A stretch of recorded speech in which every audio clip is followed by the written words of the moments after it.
Good afternoon, midday-ish, and welcome to a Sunday podcast brought to you by Equine Devil's Advocate. Yes, this week something a little different. Friday, follow-up, was actually Owner's Day for us, so we thought we would bring you a podcast on Saturday. But then it occurred to me, Saturday was a very big day in the horsey calendar on this side of the world. Yup, people, Grand National Day. Indeed, love it or hate it, it is still a big day in the calendar. So we thought, let's have a wee chat about the National today. But a chat with a different take from the usual, a different perspective on this Sunday. Traditionally, of course, a day of rest and calm and peaceful serenity, but you may hear some traffic and the occasional boys' toys. The boys' toys cars tend to come out on a Sunday, so there might be some exciting engine sounds for you. Maybe, maybe not. So, as I said, love it or hate it, it happened yesterday, and history was made. It was a great day for Ireland, and of course, the only time since the amazing Red Rum did we have a back-to-back winner. Yup, another little bay horse, Tiger Roll, carrying the handicapper's top weight. So, how can we look at this sporting fixture with a different view? Well, I thought, let's just take a look at the horses. Yes, thoroughbreds, all different ages, shapes and sizes, breeding as well, and 40 of them.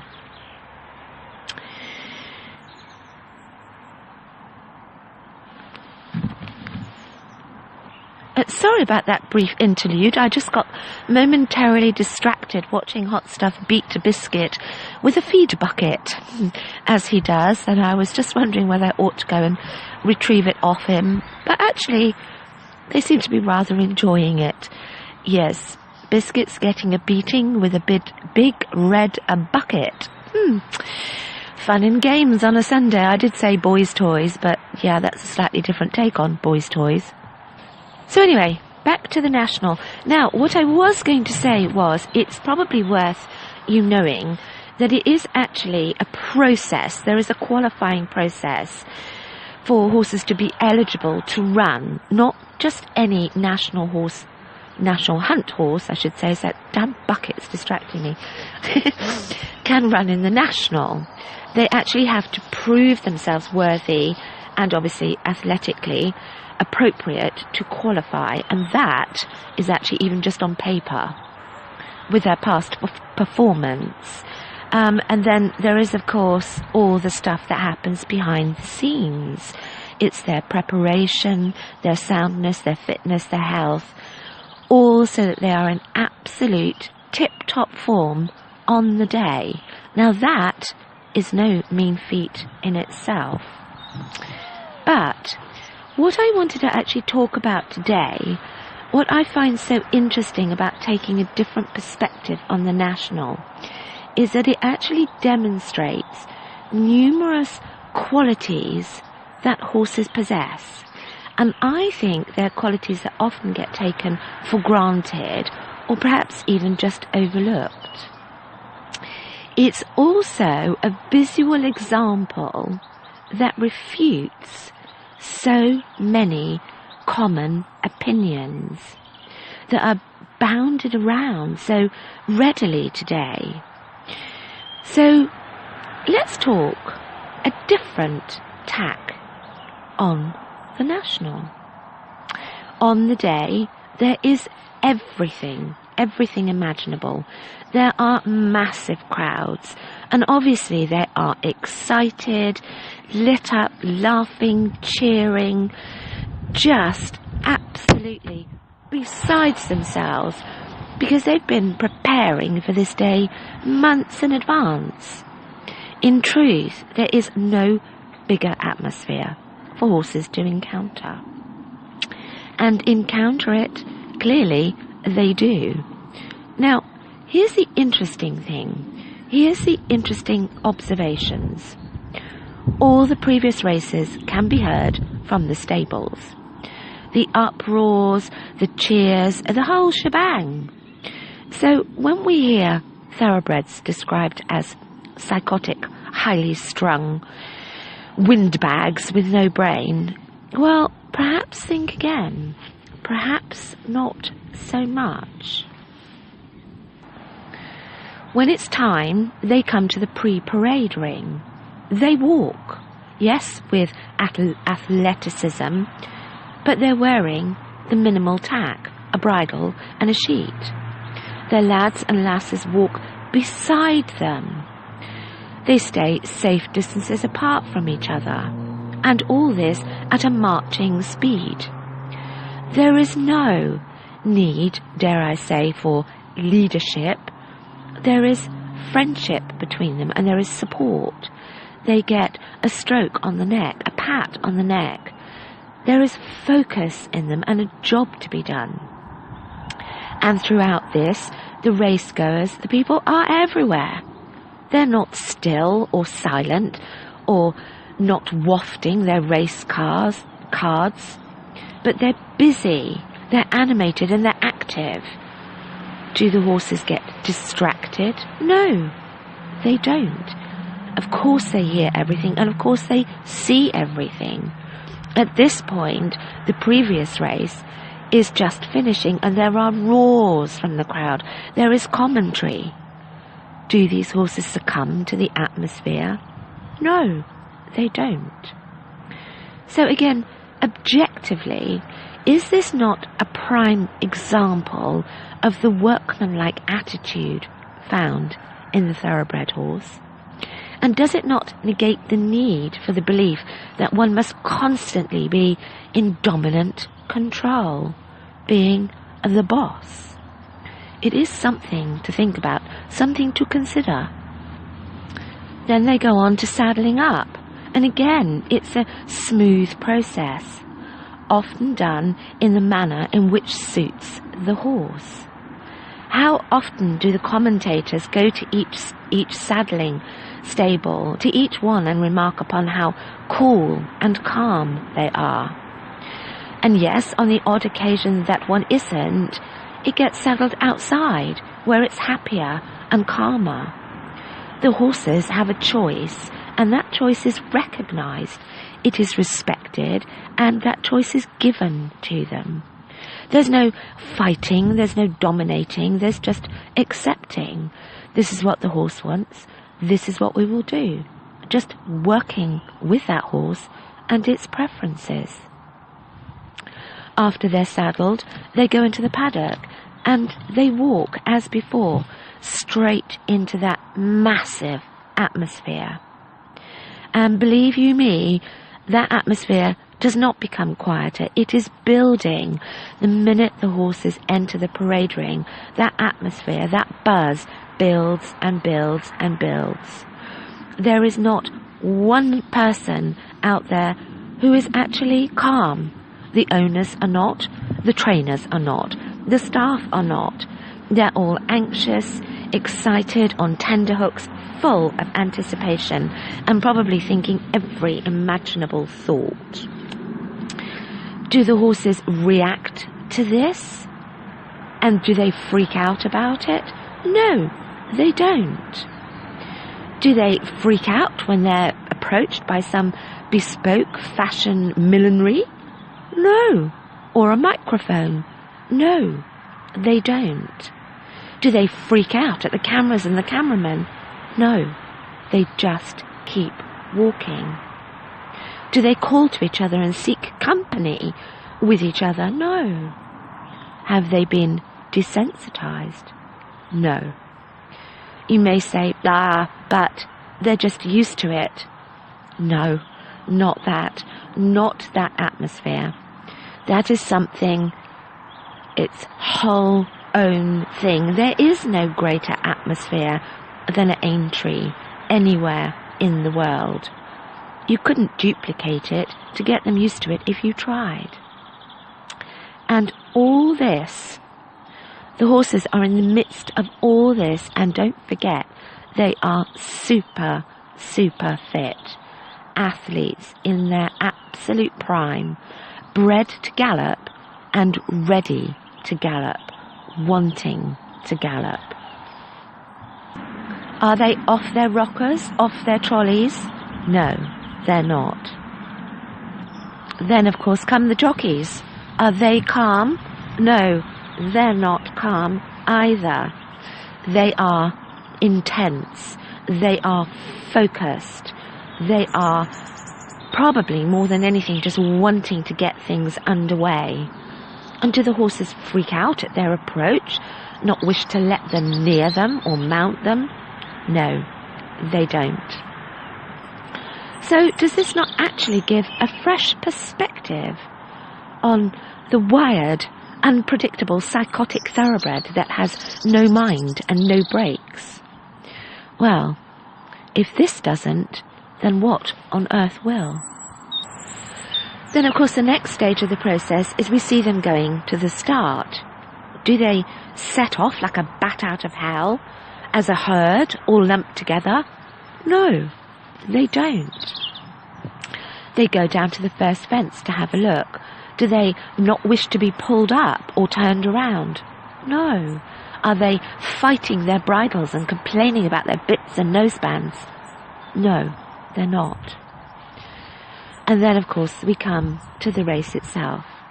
Yes, it's a challenge. It's a challenge to everything.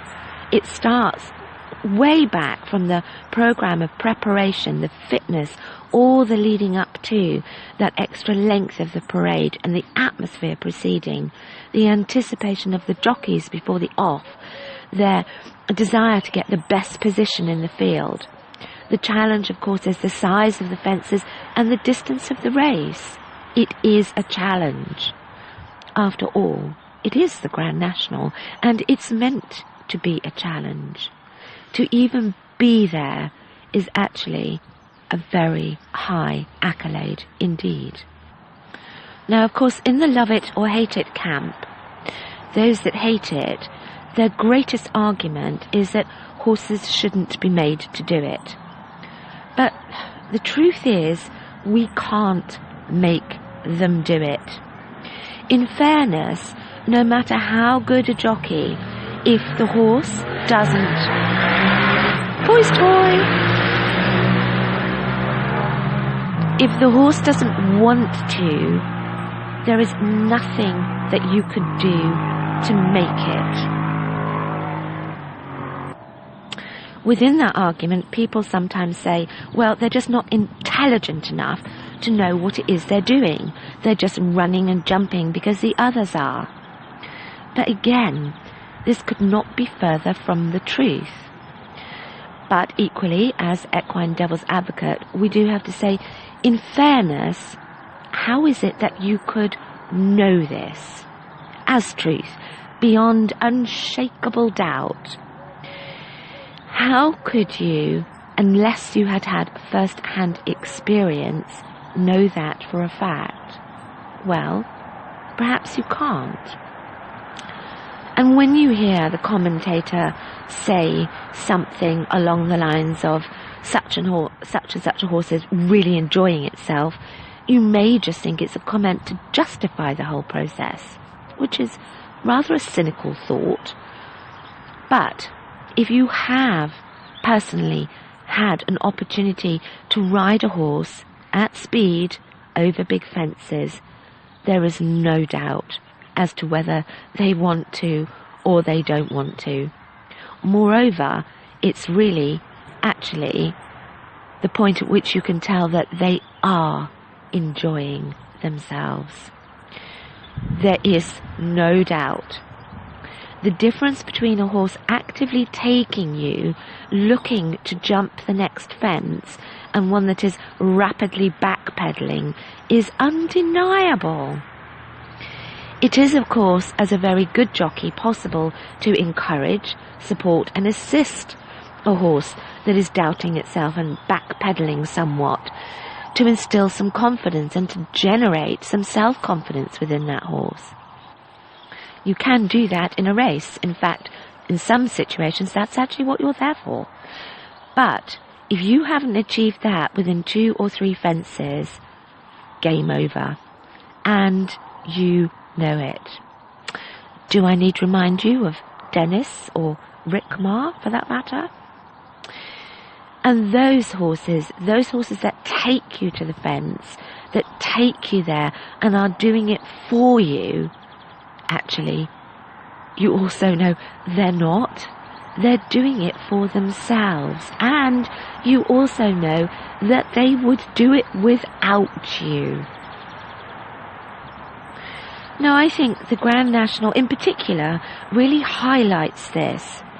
It's a complete unknown until the moment. And those moments are fast, and they come thick and fast.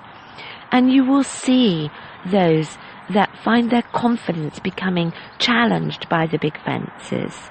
And yes, they do begin to tail away. And you will also see those whose confidence grows. They prick their ears and they take on each fence with more courage and actually get better and better as they go.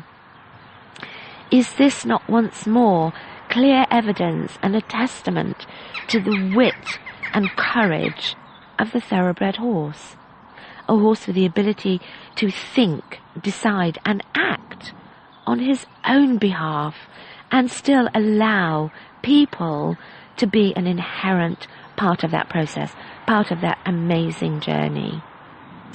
Surely there can be only one word that sums up these amazing animals, and that would be awesome.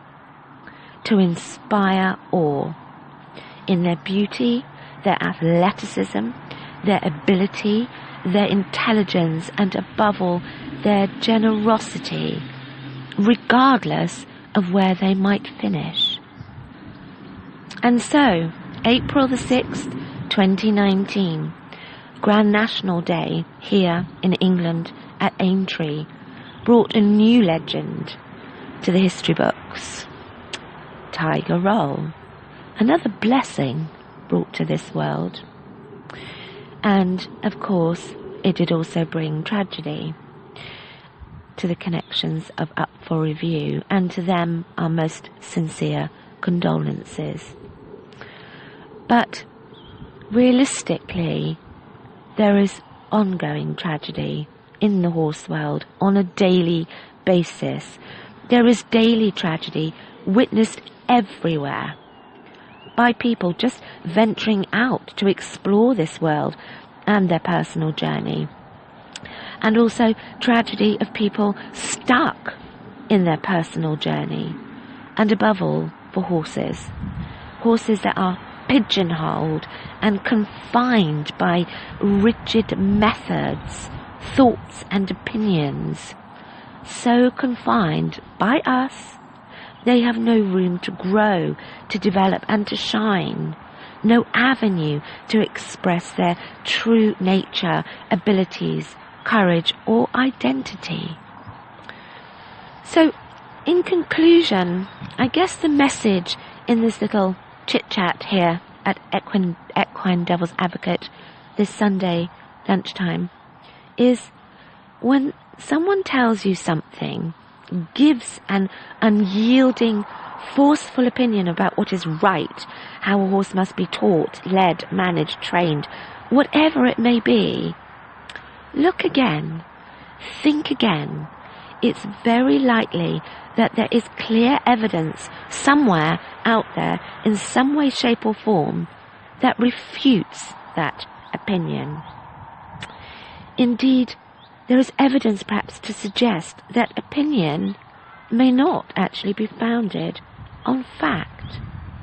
It's perhaps more opinion founded on opinion, passed on from opinion.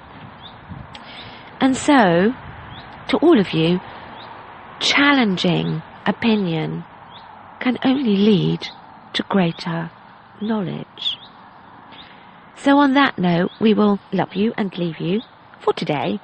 And do please join us here again tomorrow at equinedevilsadvocate.com. Until then, wherever you are, whatever you're doing, please do take care. Have a lovely Sunday afternoon, and we will speak very, very soon.